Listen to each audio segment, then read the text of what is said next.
Hey guys, welcome to A Touch of Film. Just a little update here. Last week I went to the London BFI Film Festival. This is something I do regularly. I don't do it as much as I did this year, but I would do a few screenings, get to see a few friends. Like most people would, if you're a regular on my channel, would know Dion, Dimitri, Carl, David. There's someone that we used to do live streams together. But yeah, we do this annually. We get to meet up for a few drinks, watch a few films together, have a bite to eat. And this year I got a press pass, which is something I've never really thought about getting. But yeah, I did it this year and I got approved. And this got me a chance to watch quite a few films, get a bit out of my comfort zone as well. Because there's just so much to see. I saw the big Asian films, which I'll get into. But yeah, the list of films I saw was Monster, which I spoke about in my last video, which I did a review on, the kore-eda film. I thought this was just a phenomenal film. I also got to see Wei Shujin's Only the River Flows, which was quite a remarkable film. It was this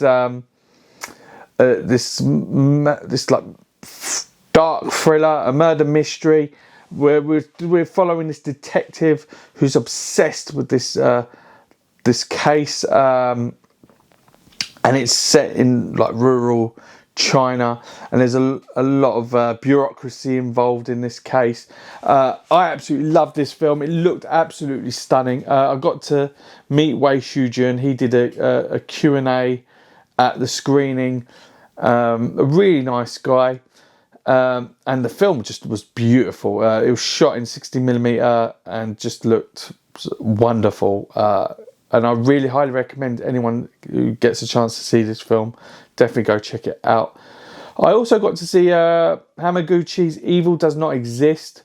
This won the BFI London Film Festival's Best Movie at Grand Prize. I quite liked the film. Within my social group, it got quite mixed reviews. People didn't like it, but then, you know, he recently did 2 films in 1 year. Both of them were masterpieces. You can't always expect to have that standard of filmmaking. I did enjoy it. Yeah, it's probably not his best film, but still, I really enjoyed it. And that's about this small country life film. I don't want to spoil it for anyone. It's just, and I really liked it. I thought it looked absolutely beautiful.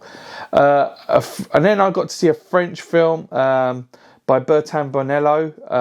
I'm looking at my notes here. This was The Beast, starring Léa Seydoux. I think she's just phenomenal in this film. It's a very visceral film. And it does talk about emotion, fear, and was just absolutely wonderful. Léa Seydoux just was outstanding in this. I think she's like the best actress in the world right now, and just she smashed it. Then I got to see Starve Acre, which I liked. I didn't love it. It stars Morfydd Clark, who was in Saint Maud, and Matt Smith. Sorry, who I think everyone knows who Matt Smith is. This was like a horror, like set in the north of England, very village-like, with elements of grief in there, but it was very dark and visually it was quite a nice looking film. And then a couple of days later I got a chance to see The Holdovers, which is directed by Alexander Payne, and it's just got probably the best performance by an actor at the festival, Paul Giamatti, who I think will probably get like an Oscar for this film. That's what we were all saying after coming out from that. The dialogue was just on point. It was just so witty, and he's just got so many great lines in it. yeah, I think Paul Giamatti will probably get the best actor in this. It's one of those films where, you know, like Still Alice, which was a decent film, but it was the performance that really made that film. And I think it's the same with this. His performance made this film.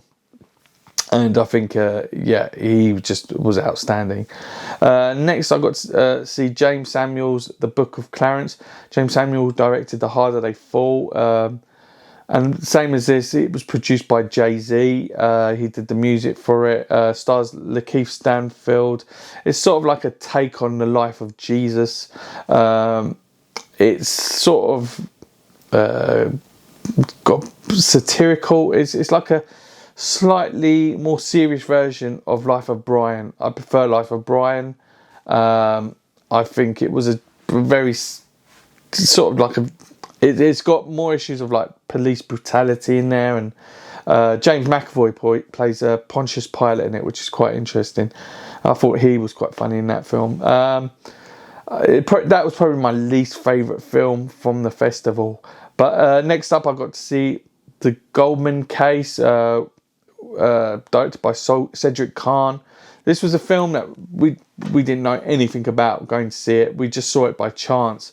And it just blew us all away. It was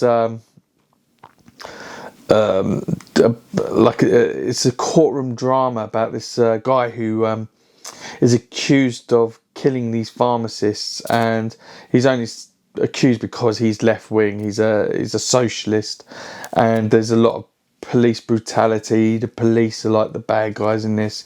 It's based on a true story, and I thought it was absolutely breathtaking. And that was that was the last film of the night we saw.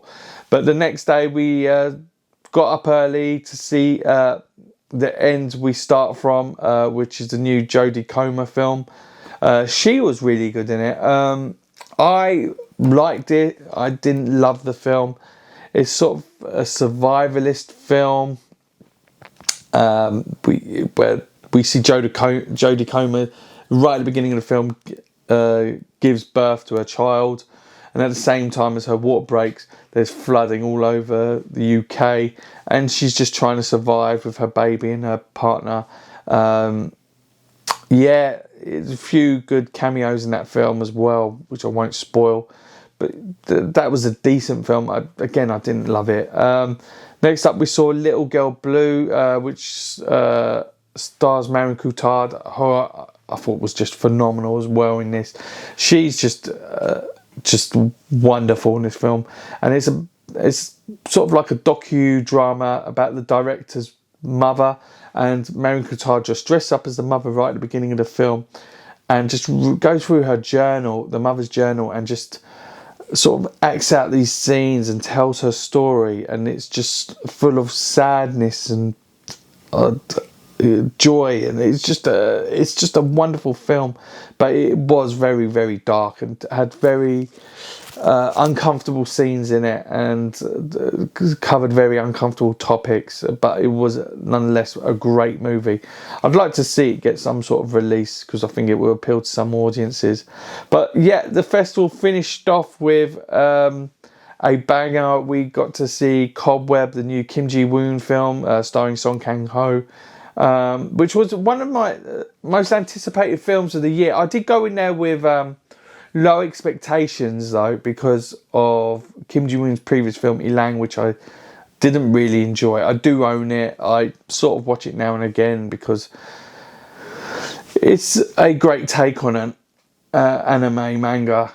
But yeah, Cobweb was quite a good film actually. I was really surprised. It took a while to think. I was thinking about it, and at first I didn't love it so much, but it did. I do want to watch it again, and I think it's a funny film. I mean, the audience was a packed theatre. Audience were absolutely loving it. Song Kang-ho plays this director who wants to recreate the last few scenes of his film, who he thinks will make it into a masterpiece, and there's so much going on with his cast.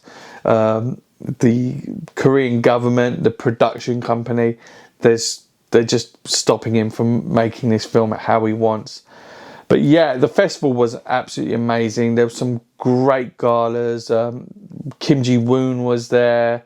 Kore-eda wasn't there. I saw Wei Shu-jun, like I said before. He was there. I got to meet him and stay for his Q&A session.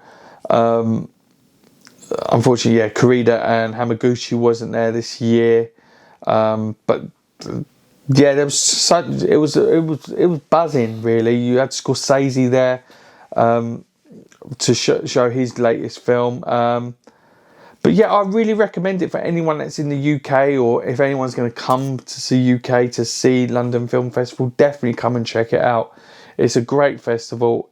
Get to meet loads of people, and it's great for like our YouTube community, where we get to meet up, have a few drinks, watch films together, and it's what it's all about, really, watching films. So yeah, guys, let me know if you went to the festival, what you saw, what films you're looking forward to seeing from the ones I saw, and yeah, guys, click like, hit that subscribe button, and I'll see you in the next video. Take it easy, guys.